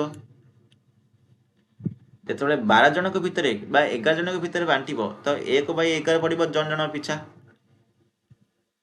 ଯେହେତୁ ଦେଖ ପିଲାମାନେ ଏଇଟା କ'ଣ ଗୋଟିଏ ତମେ ଏଇଠୁ ଅନୁମାନ କର ତମ ପାଖରେ ଗୋଟିଏ ଚକୁଳି ପିଠା ଅଛି ଚକୁଳି ପିଠାଟା ତମେ 11 ଜଣ ଖାଇବ ଆଉ ସମାନ ଭାବରେ ଖାଇବ ଜଣ ଜଣକୁ ଅଳ୍ପ ଅଳ୍ପ ପଡ଼ିବ ସେ ଚକୁଳି ପିଠାଟା ଯଦି 5 ଜଣ ଖାଇବ କିମ୍ବା 3 ଜଣ ଖାଇବ ତାହେଲେ ତମେ ଟିକେ ଅଧିକ ଅଧିକ ଖାଇବ ସେଇଠୁ ଦେଖିକି ତମେ ଜାଣିପାରିବ ଯେ 11 ଜଣ ମଧ୍ୟରେ ବାଣ୍ଟିଲେ ତମ ଟିକେ କମ୍ ପଡ଼ିବ ଠିକ୍ ଅଛି କେଉଁ ପରିସ୍ଥିତିରେ ଅଧିକ ପୋଡ଼ପିଠା ପାଇବ ଝୁମୁରି ବୋଲି କହିଛି ଝୁମୁରି କେଉଁ ପରିସ୍ଥିତିରେ ପାଇବ 9 ଜଣଙ୍କ ମଧ୍ୟରେ ବାଣ୍ଟିଲେ ଅଧିକ ପାଇବ କେତୋଟି 1/6 ଅଂଶ ପୋଡ଼ପିଠାକୁ ନେଇ ଏକ ପୂର୍ଣ୍ଣ ଅଂଶ ପୋଡ଼ପିଠା ପାଇବା କେତୋଟି ପିଲାମାନେ 6ଟି 6 ଭାଗ କଲେ ଏଇଟା 6ଟି ହେବ ଯଦି ଆମେ 1/6 କରିବା ତାହେଲେ 6ଟି ହେବ ଏଇଟା ଟୋଟାଲି 5 ଭାଗ କରାଯାଇଥିଲା ନା ঠিক ଅଛି 5 ଭାଗ ଏଇଟା 5ଟି ନେଇଥିଲେ ଆମେ କହିଥିଲି ପୂର୍ବରୁ ଏଇଟା ଯଦି 6 କହିଛି 1/6 କହିଛି ଅର୍ଥାତ୍ 6 ଭାଗ କରାଯାଇଛି 6 ଭାଗ କରାଯାଇଛି ତେଣୁକରି ଏଠି 6ଟି ପୋଡ଼ପିଠା ନେଲେ ସମ୍ପୂର୍ଣ୍ଣ ଗୋଟିଏ ପୋଡ଼ପିଠା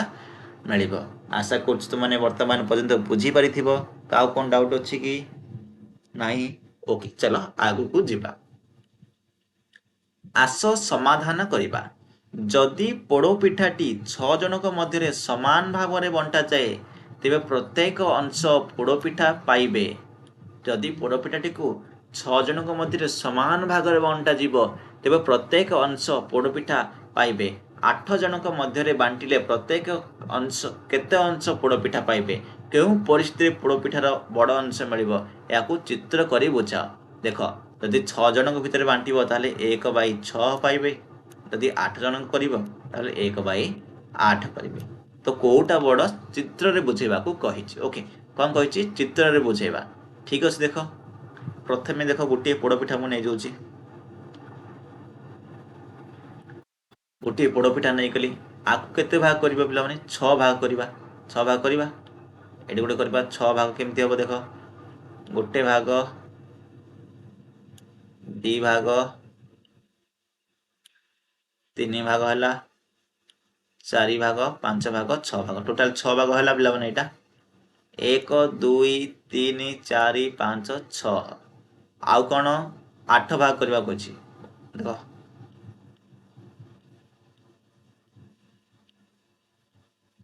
एटा 8 भाग कर देली। जन जन को कम पड़छ कि नहीं को एटा कम पड़छ जन जन को एटारे एति लाखे पड़ला गोटे भाग कले कहना 8 जन खाइबे एटारे कोन अधिक अधिक पड़छ ना गोटे गोटे अधिक होइछ ना तो एटा सुनिश्चित अधिक अंश मिलिबो तो 1/6 अंश रे अधिक मिलिबो। ओके क्लियर हलो बुझिला समस्ते कि एटा चित्र करी दर्शाइ दबो गोटे एमती कर दबो आ गोटे एमती 6टा भाग करबा एटा को एटा 5 भाग कर देखो एटा जेमती कला हला ना सेमती करबो। ओके तापर देख पोड़पिठा को तले दि जाइथिबा लोकमानक मध्य समान भाव में बांटिबाकू हेबो। पोड़पिठाटा को कौन तले जो दि जाइछि समान भाग में बांटिबाकू हेबो। भग्न संख्या को दर्शाइबा पई झुमरी पाखरे होइतिबा पोड़पिठा को अंश को रंग दियो बोली कहिछि। गोटिए भग्न संख्यार मूल्य सान भग्न संख्या परिस्थिति आलोचना कर। देख 2 जन लोक अछंती 1/2 आकू अधा कला तो रंग देव कहिछि रंग देव माने कौन गोटे अंश को रंग कर देबो आगु रंग करदेव इजिली एडी रंग हो ठीक अच्छे। तापर 3 जन लोक बांटिबे अर्थात 1/3 एडे 3 भाग अर्थात एडे 1/3 1/3 कहिछि जन जन को केते पड़िबो गोटे गोटे करे गोटे गोटे भाग पड़िबो ठीक लाखे पड़िबो कारण 3 भाग टोटाल हेछि से परि 8 लक्ष्य कर एडे केते भाग होइछि 4 जन लोक बांटिबे आ समान बांटिबे झुमर भाग केते पड़िबो झुमर भाग केते पड़िबो 1/4 पड़िबो ए लिखि दोछि मो साइड लिखि दोछि 1/4 पड़िबो एडे केते लिखिबो 1 चतुर्थांश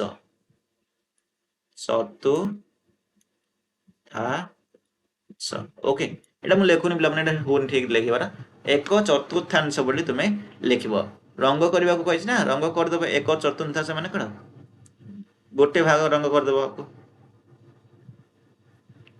सेही परि कोन आला 5 जन बांटिबे 5 जन बांटिबे माने कोन गोटे भाग हबो एडे अर्थात 5 भाग कर जाइछि 5 भाग कर जाइछि 5 भाग कले केते पड़िबो जन जन को 1 भाग पड़िबो 1/5 पड़िबो एडे 1/5 लिखि दबो ए लिखिबो कोन 1 पंचमांश 1 पंचमांश ओके तापर लिखिबो 8 जन करछति देखो 8 भाग होबो केते हबो एडे 1/8 हबो एटा 9 भाग करछि नै 1/9 हबो बुझिलो क्लियर हेलो एति बंद किसी डाउट ना एथिरे ओके आगु को बढ़िबा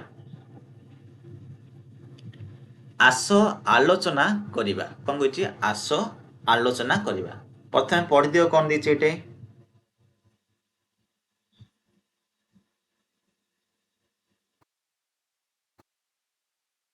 देख तुम पाठ्य पुस्तक शेष में दि जाइथिबा भग्नांश किट व्यवहार कर एवं निम्नलिखित प्रश्नर उत्तर दियो बोली से कहिछि।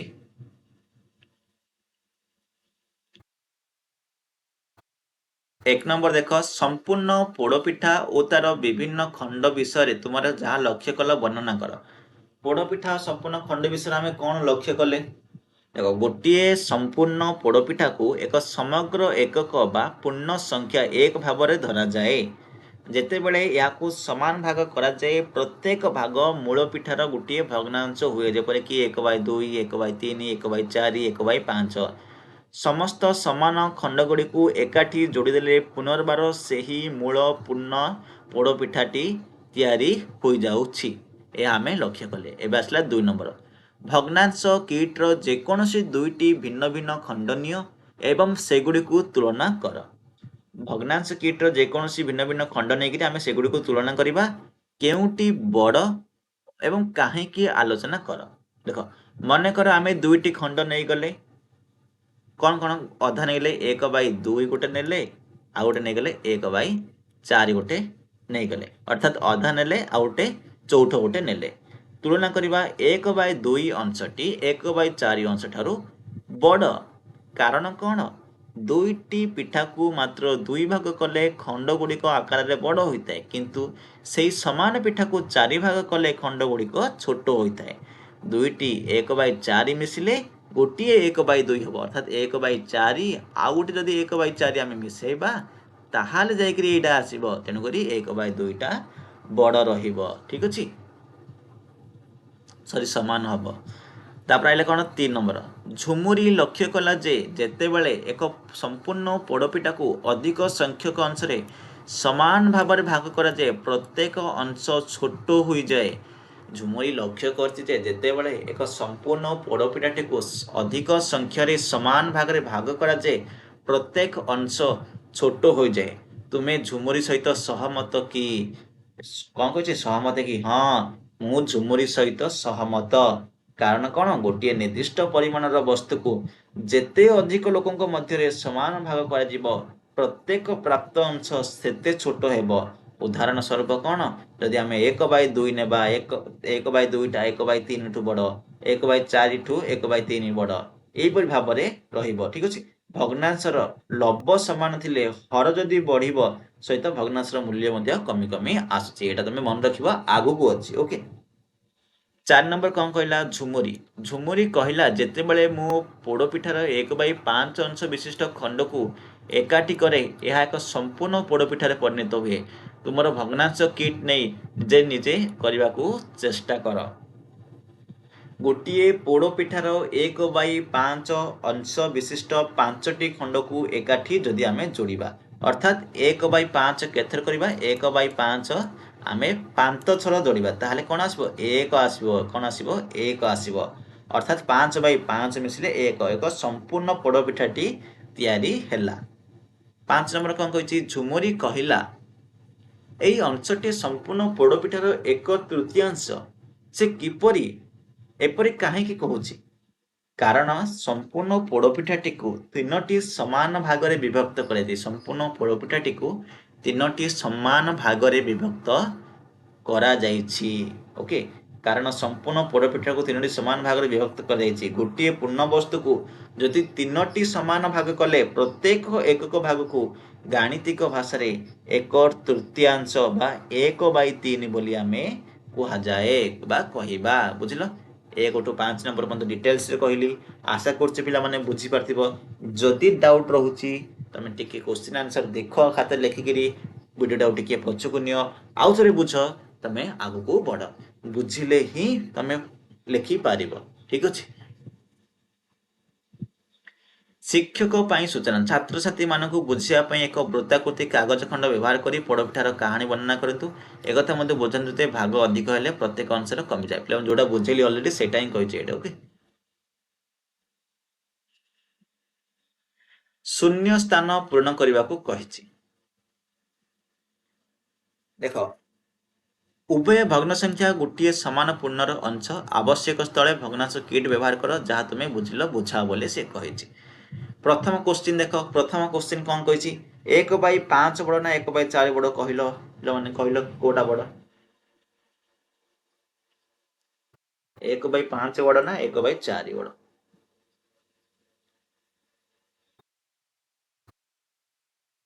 ଦେଖ, ଏଇଠି ଲେଖିଦବ 1/5। କ'ଣ ଲେଖିବ? 1/5। 1/5 ଅପେକ୍ଷା 1/4 ବୃହତ୍ତର, କାରଣ 4 ଭାଗରୁ ଭାଗ ହୋଇଛି, ତେଣୁକରି ବୃହତ୍ତର। ଯେତେବେଳେ ଆମେ ଜାଣିଲେ କ'ଣ ଗୋଟେ କଥା କହୁଛି ମନେ ରଖିବ, ଯେତେବେଳେ ଲବ ସମାନ ଥାଏ ଯେଉଁ ଭଗ୍ନ ସଂଖ୍ୟାର ହର ଛୋଟ ହୋଇଥାଏ ସେଇ ଭଗ୍ନ ସଂଖ୍ୟାଟି ସବୁବେଳେ ବଡ଼ ହୋଇଥାଏ। ଏଇଟା ମନେ ରଖିବ। ଓକେ, ତାପରେ ଏଇଠି କ'ଣ ଆସିବ? 1/9ଟା ବଡ଼ ରହିବ। 1/9 ବଡ଼ ନା छ बड़ 1/6 बड़ पिला ठीक अच्छे 1/6 बड़ 1/9 तापर एटा कौन आसो 1/6 बड़ ना 1/8 बड़ 1/6 बड़ तो ये चिन्ह आसो डैश अपेक्षा डैश क्षुद्रतर 1/7 अपेक्षा 1/4 अपेक्षा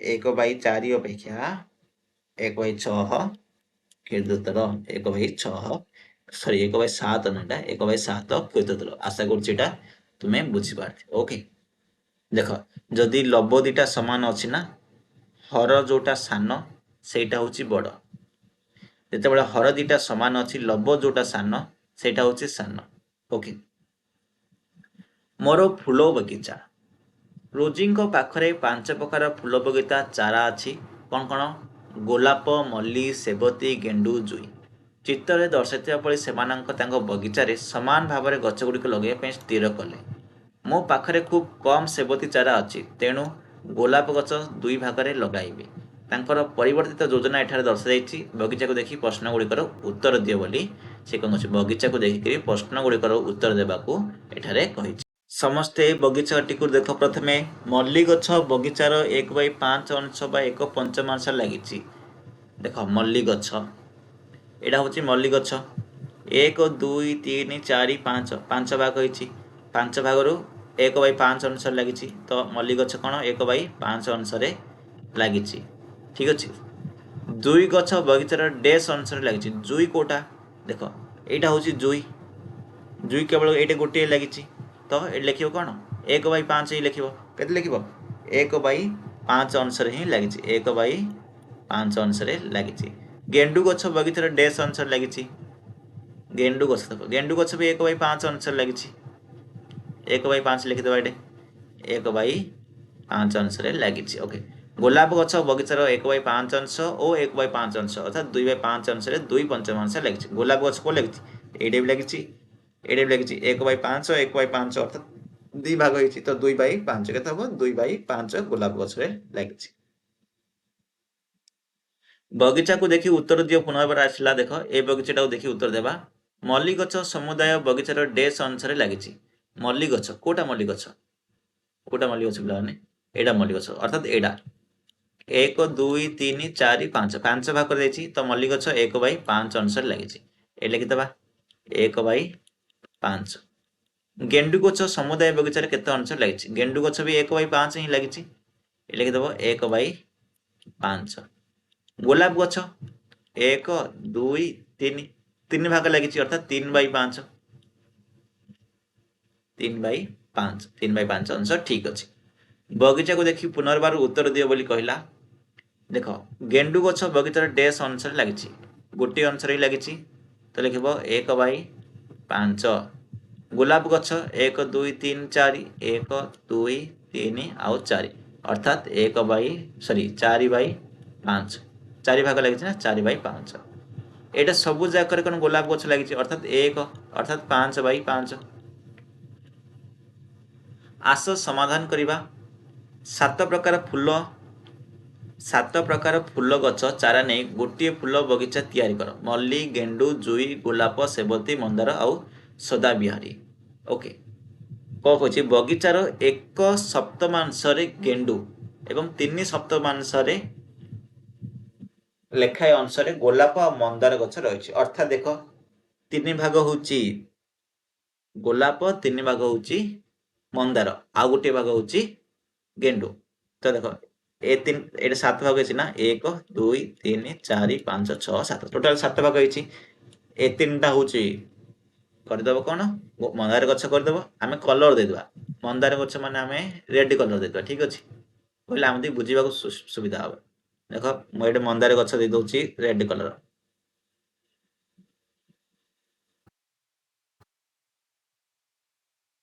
मंदार गछ रेड कलर देदेली 3 भाग में आउ कौन अच्छी से कही कि गोलाप गछ को कलर दिया पिंक कलर देदेबा ओके गोलाप गछ मुझे 3 भाग देदेली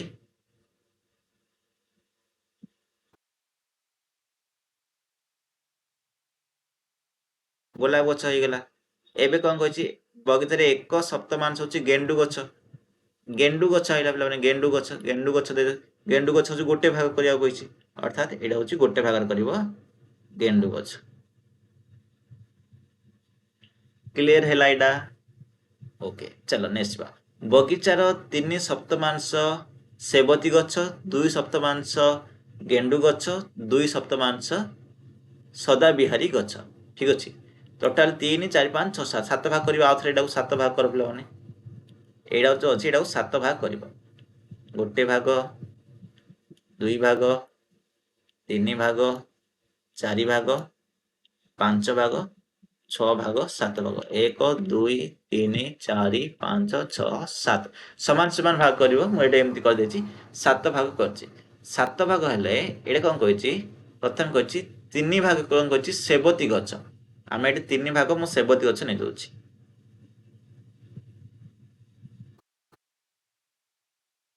3 भाग मु सेबती गछ नै गली 2 सप्तमांश अर्थात दीटा नेबी दीटा कोन नेबी गेंडु गछ नेबी एठारे गेंडु गछ को मु पिंक कलर नै दोछि ठीक अछि देखो एटा 2 भाग नबो 2 भाग हला तापरे आउ कोन कहछि आउ 2 भाग सदा बिहारी गछ को आमे सबुज कलर नै जिबा 2 भाग कहछि ना सदा बिहारी गछ आउ 2 भाग रे आमे करि देबा ठीक अछि एई परि भाव रे तमे करिवो देटा जाको बुझिलो माने एटा बुझिलो देटा जाको क्लियर हला ओके चलो नेक्स्ट जिबा नेक्स्ट कोन कहछि 5 भाग 5/7 अर्थात मल्ली गछ 5 कहइबो 2 भाग रहिछो मंदार गछ निजे करि परबो 7 भाग पुणी कर देबो 7 भाग कर देले 2 भाग कोन कर देबो 2 भाग नै जिवो मल्ली गछ सॉरी 5 भाग रे मल्ली गछ नै जिवो आ केवल 2 भाग रहिबो मंदार गछ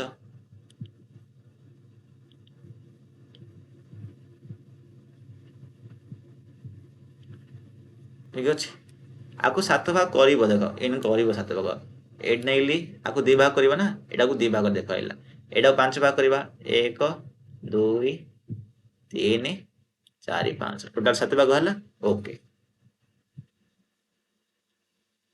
स्वप्नर दोषा कारीगर कोन दोषा कारीगर जने असली कोन कहछि करण भिन्न भिन्न भाव दोषा तैयारी करे से ग्राहक पसंद अनुଯାयी गोटे दोषा उपरे विभिन्न प्रकार मसला देकरी तैयारी करछि करण कोन करछि भिन्न भिन्न भाव दोषा तैयारी करछि से ग्राहक पसंद अनुଯାयी गोटे दोषा परे विभिन्न प्रकार मसला देकरी दोषा टिके तैयारी करछि काहू कोन दरकार से हिसाब से बनाउछि ग्राहक माने निम्नलिखित मसला मधुर निजर पसंद बाछंती जेपर कि आलू मसला प्याज मसला चिल्ली पनीर मसला टमाटर मसला टमाटर ओके करण को गोटे ए स्वतंत्र प्रकार दोष तैयारी करिवार सहायता कर देख दोसार व्यवहृत मसला दोसार अंश 1/4 होची आलू प्याज मसला होची 1/4 अंश चिल्ली पनीर मसला 1/4 अंश टमाटर मसला 1/4 देख गोटे भाग रे प्याज पकेला गोटे भाग रे टमाटर पकेला गोटे भाग रे चिल्ली पनीर पकेला आ गोटे भाग रे आलू मसला कला गोटे नेइची दोसा ताको 4 भाग करछि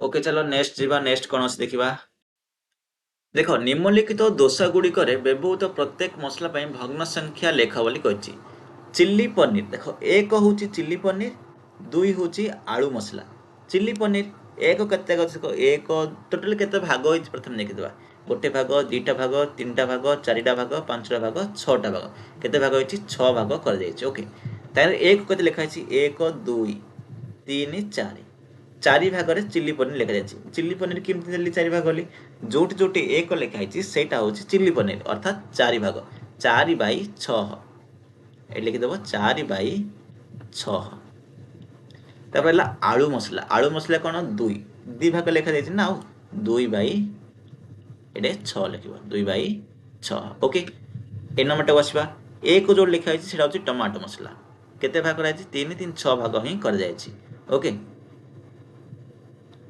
देखो 1 2 1 लिखा है कौन 2 एटा 2/6 टमाटो मसला है 2/6 3 2 लिखा है 2 2 लिखा है अर्थात एटा भी 2/6 पियाज मसला भी 2/6 ओके नेक्स्ट देखो पियाज मसला है एक जो लिखा है पियाज मसला किंतु केते भाग कराई एटा देख एटा को 1 2 3 4 5 6 7 8 8 भाग कराई एक कोड़ को लिखा देख 1 2 3 4 अर्थात 4/8 आ बाकी सेटा भी 4/8 हम टमाटो मसला भी कारण गोटे 4/8 हो जाइए एकड़ा से एटा को केते कराई 3 3 6 भाग कर जाइए 6 भाग रु एक केते अछि एक गोटे जगह अच्छी अर्थात 1/6 है टमाटो मसला 2 अच्छी कोड़े 2 दुईटा जगह अच्छी 2/6 तीन जगह अच्छी तो 3/6 ओके सब जगह लिखिदेली बुझिले टिकी का कौन डाउट अच्छी नाई ओके चलो एबे तुमे चाहिदा अनुजाई भिन्न भिन्न दोसा तैयारी करि पारबो 2/3 अंश पियाज मसला 1/3 अंश आलू मसला नहीं एक दोसा प्रस्तुत कर देख आपको कौन करवा 3 भाग करदे दोसटा जोड़े 2 लिखाई 2 2 1 है 3/8 अंश आलू मसला 1/8 अंश चिल्ली पनीर मसला एवं 4/8 अंश टमाट मसला नहीं एक दोसा प्रस्तुत कर गोटे दोसा नहीं गली केते भाग करबा पड़िबो 8 भाग करबा पड़िबो 8 भाग कली कौन कही 1 भाग चिल्ली पनीर मसला जोटा 1 लिखली सेटा होची चिल्ली पनीर मसला 3 भाग आलू पनीर मसला 3 3 3 भाग आलू पनीर मसला है 4 भाग कौन टमाटो मसला 1 2 3 4 ठीक अच्छे ହେଇଗଲା आस खोजा मुन्ना पाखरे 8टी दीप अच्छी केतोटी 8टी दीप अच्छी तार दीप संख्या 1/4 अंश को लाल रंग किपरि करिवो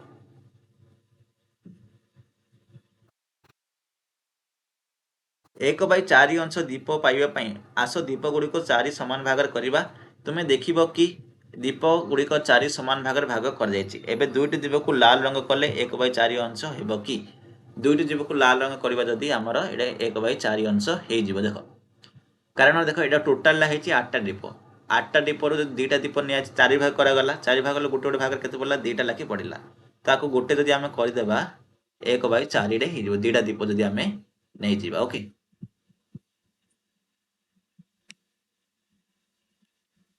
चलो नेक्स्ट कौन कही देखा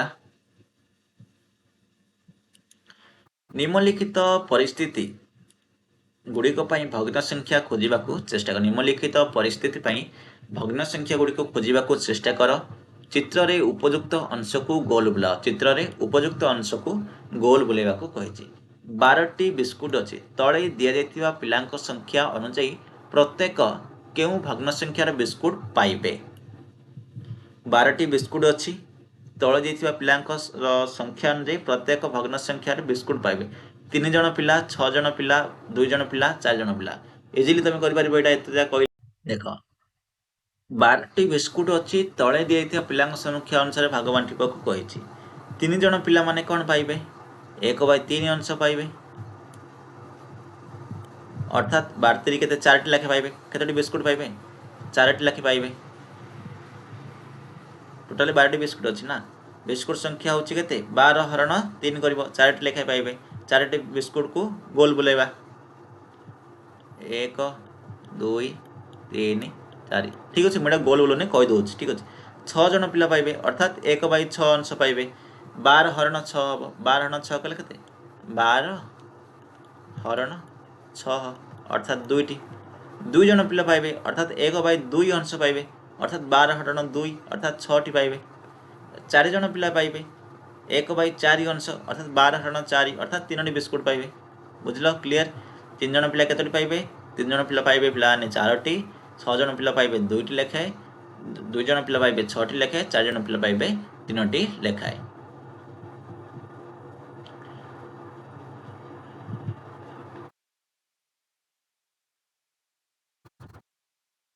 ओके आउरी क्वेश्चन अच्छी पिला माने करबा सब किछि करबा गोटे गोटे क्वेश्चन करी करबा किछि असुविधा नहीं सिमरन ता विद्यालय सांग मानकु निज जन्मदिन उत्सव पई डाकिछि सिमरन कोन करछि ता विद्यालय सांग मानकु निजर जन्मदिन उत्सव पई डाकिछि सेमानक मध्यरु 1/3 भाग सांग को सिमरन गोटे लेखाए हेयर बैंड और अन्य मानकु टोपी उपहार दउछि कौन सिमरन ता विद्यालय सांग मानक निजर जन्मदिन उत्सव पर डाकी से मध्य 1/3 भाग सांग को सिमरन कौन गोटे लेखा हेयर बैंड दौची अन्य मानक टोपी उपहार दौची कौन कही 1/3 भाग सांग को हेयर बैंड पिंधेवा सी कही ओके सिमरन कौन कर हेयर बैंड पिंधेब सिमरन ता विद्यालय सांग मानक जाची जन्मदिन उत्सव पर देची ओके एटा तुम निजे कर परिबो तापर दिया जाइथिबा कुंड संख्या 1/5 अंशरे फूलर चित्र अंकन कर कुंड संख्यार 1/5 अंशरे फूलर चित्र अंकन करने को केत्र देछि 3 3 6 7 8 9 10 11 12 13 14 15 15टा देछि केतरा कुंड अछि 15टा अछि 15 को 5 भाग कर प्रथमे 1/5 अंशरे कहिछि ना 5 भाग कर 5 भाग कला केते 3टा पड़ला गोटे गोटे 3टा पड़ला अर्थात 1 पड़ला केते 3 हैला अर्थात 3टा कुंडर करिवो तुमने एटा गोटे फुल कर देबो एटा गोटे फुल कर देबो एटा गोटे फुल कर देबो ठीक अछि एक होला 1 2 3 4 5 टोटल 5 भाग कराइछि 1/5 अनुसार करागला एटा कच करिवो एटा फुल चित्र अंकन करिवो एटा फुल चित्र अंकन करिवो आस आम परिवेशर भग्न संख्या खोजिबा ओके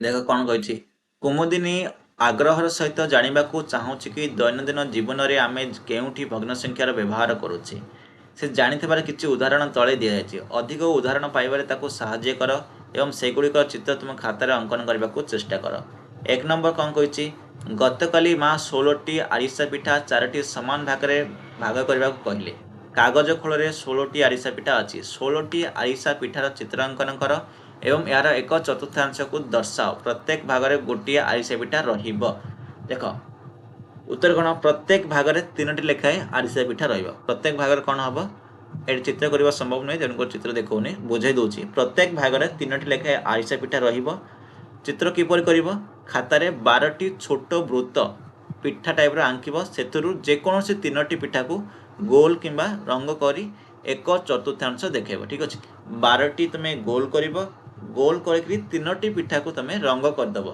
3टा पिठा को रंग करदे से 1/4 अंश हो ठीक अच्छे ना क्लीयर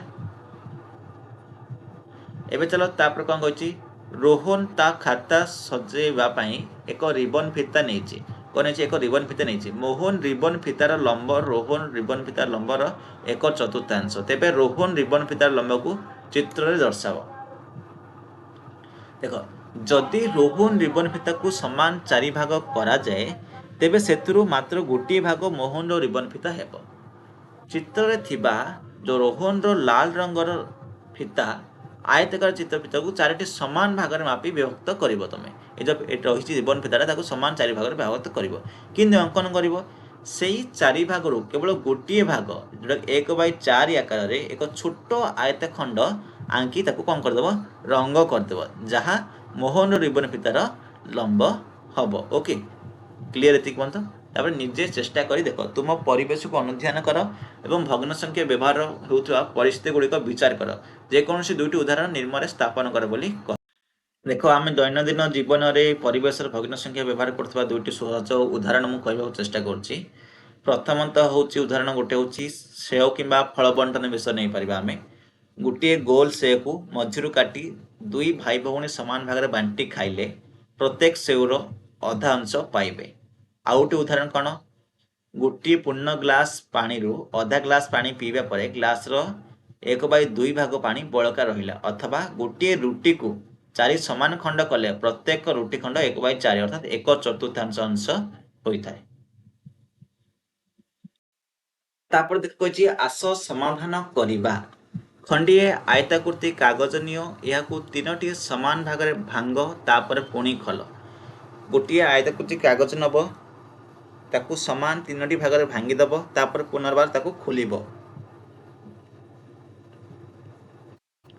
चित्र में प्रदर्शित होइतिबा परि 3टी समान अंश मध्य गोटे अंश को भांग चित्र जेपरि देखा जाइछि तार 3टी अंश अछि 3 गोटे अंश कौन कर रंग करदेव आपको गोटे अंश रंग करदेव एबे कागजटी को पूर्व परि 3 समान अनुसार भांगी दियो तापर यहाँ मझिरु आउ थे भांग 3टा आंसर जेपरि भांग सेमती करदेव तापर मझिरु भांगीदेव मझिरु भांगे केते हम 3 3 6टा भाग हो टोटाली केते भाग है पे देख एबे रंग होइतिबा अंश को लक्ष्य कर वर्तमान चित्रटी केउं भग्न संख्या को सूचाउछि यार अर्थ कोन आको टोटल 6टा भाग हो गेला 1 2 3 4 5 6 भग्न संख्याटी कोन भग्न संख्याटी होछि 2/6 ओके दी भाग रंग होइछि गोटे भाग आ गोटे भाग होछि रंग होइछि अर्थात 6 भागरु दी भाग रंग कर जायछि पुणी कागजटी को भांग एवं रंगीन अंशटी किपरि बदल जाउछि लक्ष्य कर कागजटा को आउथि पुनर्बार भांगी दबो भांगी देले केते भाग होइला 1 2 3 4 1 2 3 4 4 4 3 की 12 पिला माने टोटल केते भाग होला 12 भाग होला 12 भाग रु केते भाग 4 भाग होइछि 4 भाग कलर होइछि प्रत्येक भाग तुम केउ भग्न संख्या देखुछ लक्ष्य कर ठीक अछि 1/3 2/6 तापर कोन हला 12/4 यदि आउरी भांग करिवो एडा कोन करिवो नेक्स्ट कर जीवो तारा गोटे ताकू आउथरे नेक्स्ट करिवो आउथरे भांगिबो जेतिके आसले लिखिबो ओके आस चेष्टा करिबा अन्य एक कागज फर्निय एवं पूर्व परि समान दुई अंश रे आरंभ कर प्रत्येक थर प्रत्येक अंश को अदा भांगी कर तुम फलाफल सांग मानक सहित आलोचना कर बोली कहिछि कोन देखो प्रथमे कोन कहला रे प्रथमे कोन कहि देखो 1/2 देछि तापर 2/4 देछि अर्थात ताकू फोल्ड कले जहा जा आसति एडा समान समभग्नांश जोडा कहउछथि सेटा गुटे समभग्नांश बाहर करबा को कहिछि ओके समभग्नांश बाहर कले कोन हो प्रथमे देखो 1/2 हैला 2/4 हैला ए लिखि पारिबो 3/6 गोटे करि पारिबो 4/8 5/10 एमती तापर आलोचना करिबा चित्र रे थिबा भग्नांश पट्टी को लक्ष्य कर निर्मल प्रश्न गुडी कर आलोचना कर उत्तर खोजिया पई तुमे मध्य तुमर भग्नांश किट व्यवहार करि पारिबो केते गोटी 1/4 मिसी 1/2 सहित समान होची 1/2 सहित समान कर माने एतिक सहित समान हेबा को पड़िबो एतिक सहित समान कले 1/4 1/4 केतरा दुईटा होची तो दुईटी 1/4 मिसी 1/2 सहित समान होची आकु लक्ष्य करी तुमे करि पारिबो ओके 2/3 1/2 अपेक्षा क्षुद्रतर बा बृहत्तर 2/3 बड़ ना 1/2 बड़ 2/3 देखो 2/3 माने कोड अछि 2/3 माने एतिक 1/2 माने एतिक अर्थात 1/3 बड़ सॉरी 2/3 बड़ 2/3 होची बड़ 1/2 अपेक्षा बृहत्तर 1/10 रो 10टी खंड एक पूर्ण समुदाय हुए एई उक्तिटी सत्य की उक्तिटी सत्य 1/6 रो 3टी खंड अर्थात 3/6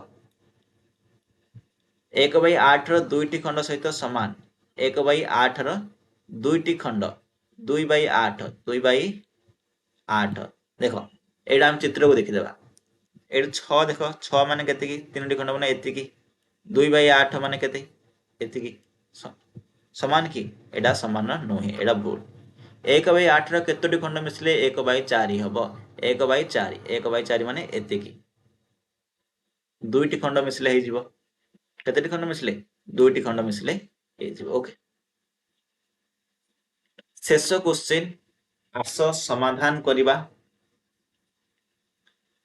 कोन देखो प्रथम क्वेश्चन बबुल वर्ग क्षेत्र आकृतिर एक कागज पट्टी खेलुची से कागज पट्टी को एभली रंग रे काटिबा को चाहे जेपरि प्रत्येक खंड समान आकार हेबो सेमान भाव रे कटा जाइतिबा वर्ग क्षेत्र गुडी को गोल बुला जो थरे संभव सहित से गुडी को अंश भग्न संख्याटी लेख बोली से कहिछि प्रथम चित्रटी देखो पिला माने सामांतरिक रेखाखंड गुडी एटार अछि एई वर्ग क्षेत्र को चारोटी समान आकार रे आ क्षेत्रफल विशिष्ट सामांतरिक आकृति विभक्त करिछि समान भाग की हाँ एडा होछि कोन समान भाग तेनु करे आकु आमे गोल बुले दवा ठीक अछि गोल बुलेबा तापर कोन कहछि द्वितीय चित्र देखो वर्ग क्षेत्र को समान आकार रे खंड रे कटा जाई नाही समान आकार कटा जाई नाही समान भाग की एटा हेबो नाही तृतीय चित्र देखो तृतीय चित्र रे ऊपर तीनटी भूलंब खंड अछि एवं तळर भूसमांतर खंड सहित समान आकार नहंती तेनकरी एटा भी हमें गोल बुलेबा नाही चतुर्थ नंबर को देखो आकु गोल बुलेबा कारण देखो कर्ण आ मध्यबिंदु देई वर्ग चित्रट को मोट 8टी समान त्रिभुज रे विभक्त करा जायछि सेति पई दुईटी त्रिभुज रंग सबुज करा जायछि ओके एटा गोटे गोल बुलाइब तापर आइला चित्र अंश को पिला माने भग्न संख्या रे लिखिसंती तुमे याको जांच करो जो पिलाटी ठीक भाव लिखिछि ता ऊपर गोल बुलाओ एवं भूल ऊपर छक चिन्ह दियो अंश गुड़िक सामान करिया पई तुम चिंताधारा विषय रे लिखि पारिबो कियो देखो अमीना कौन कही 1/3 किशोर कहे 1/4 1 2 3 1/3 1/4 एटा 1/3 हैला कि 3 गुट देखो 1/3 एटा काहे के हलानी जेहेतु 1/3 हबनी कारण एटा 3 भाग तो दुसुचे किंतु 3 भाग समान भाग नहीं अलग अलग भाग होइछि एटा टोटल 4 भाग होइछि तन करी किशोर तो कहबाटा ठीक होछि 1/4 अंश समान रहबो से एटा 1/6 1 2 3 4 5 6 एटा प्यारी जोटा कहि सेटा ठीक अछि तापर ए चित्रटा लक्ष्य कर 1 2 3 4 5 सब गुडिक अलग अलग भाग रे भाग होइकरी अछि बुझिलो ना ए चित्रटा को ए चित्र समान करि परिबे कि ए चित्रटा को ए चित्र समान करि हबो नाही तेन करी अलग अलग भाव रे हेकरी अछि जदि तमे लास्ट चित्रटा देखिबो बड़ त्रिभुज को समान चारोटी छोट त्रिभुज रे विभक्त होइछ माने 1/4 हुए मझिरे थिबा त्रिभुजटी 1/4 को पुणी मझिरे दुई भाग करिछि समकोणी त्रिभुज करछि गोटे अंश रंग दैछति रंगीन अंश होछि 1/4 रो अधा एटा कोन गीता ठीक होछि हबो एटा गीता ठीक होछि हबो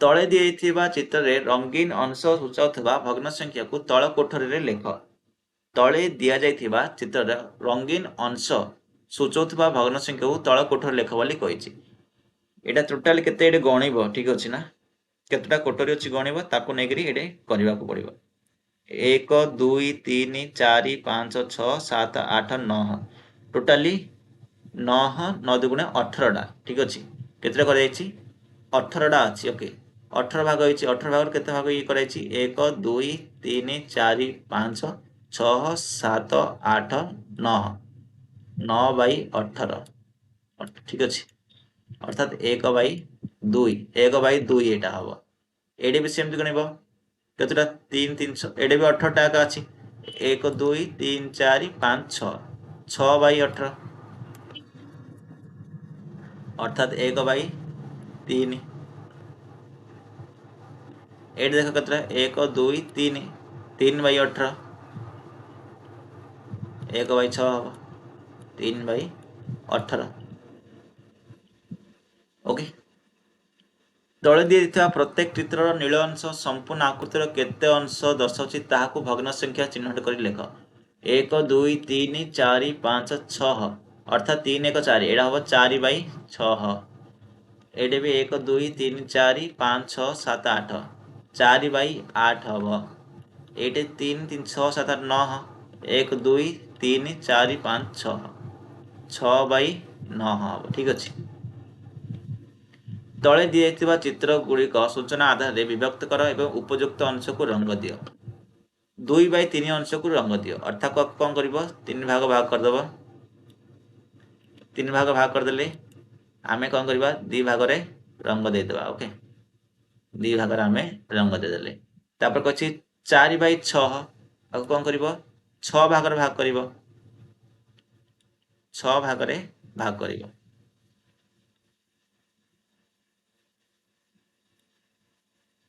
4 भाग रंग देवा कहिछि 3 1 4 देदेबा हबो कोन 4 भाग रंग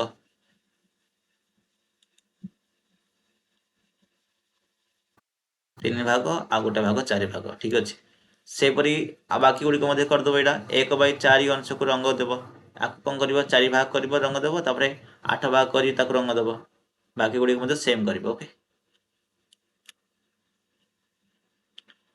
तो संपूर्ण क्वेश्चन आंसर गुडी को शेष हो जाइछि आशा करछि तुम माने बुझी पारथिबो वर्तमान पर्यंत जो माने भी हमर व्हाट्सएप ग्रुप रे जॉइन होइना व्हाट्सएप ग्रुप रे जॉइन हो जाओ ग्रुप रो लिंक ए वीडियो रो डिस्क्रिप्शन बॉक्स रे अछि आउ वर्तमान जदि तुम माने सब्सक्राइब करना मध्ये सब्सक्राइब करिनियो नेक्स्ट वीडियो आसीबो डिटेल्स रे बुझेबा सब कुछ परीक्षा रे कोन क्वेश्चन आसीबो सब कुछ बुझेबा तेन कर समस्त सब्सक्राइब करनी ओके सब्सक्राइब करबा को के भी भूलिबो नै तो चलंतु आज वीडियो टिकेट रखिबा पुणी मिसिबा आ गोटे वीडियो रे आउ गोटे टॉपिक को से पर्यंत विदाय दियंतु जय हिंद।